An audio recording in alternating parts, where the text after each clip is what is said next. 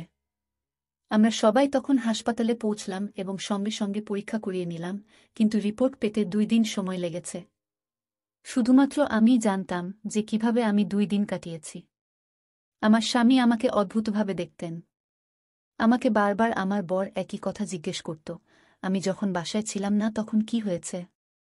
কোনো ঘরে তুমি ঘুমাতে? কোনো সময় ঘুম থেকে উঠতে রাতে কি মনে হতো যে তুমি অজ্ঞান হয়ে গেছ আর তোমার কোনো হুঁশ নেই? তুমি কি ঘুমের সময় ঘরের দরজা ভেতর থেকে তালা দিতে? আমি আমার স্বামীর প্রশ্নে বিরক্ত হলাম। আমি তাকে বললাম, আমি এমন কিছুই করিনি। কিন্তু ততক্ষণে রিপোর্ট হাতে এসেছে। যখন রিপোর্টের খাম খুলে ফলাফল দেখা গেল, রিপোর্টটি আমার স্বামীর হাত থেকে পড়ে যায়। কারণ রিপোর্ট অনুযায়ী এই শিশুটি আমার স্বামীর নয়, আমার দেওরের। আমি মাটিতে বসে পড়ে কাঁদতে লাগলাম। আমার স্বামী আমার দিক থেকে মুখ ঘুরিয়ে নিল। দেওর বলল, আমি তোমাদের সাথে কিছুই করিনি, তোমাদের আমি সব বলবো। ডাক্তার বৌদিকে বলেছিলেন তোমার এত সমস্যা নেই, চিকিৎসা করা যায়, কিন্তু তোমার স্বামী কখনো তোমার চিকিৎসা করিয়ে দেয়নি, তাই আমি তোমাদের জীবনে সুখ ভরাতে চাই। বৌদি, তোমার চিকিৎসা করাতে চেয়েছিলাম, কিন্তু আমি একটা মেয়ের প্রেমে পড়েছিলাম, তাকে বিয়ে করেছিলাম, তাই টাকা চুরি করেছিলাম। কারণ সে খুব অসুস্থ ছিল, কিন্তু তারপরও সে আমাদের সন্তানকে জন্ম দিতে চেয়েছিল।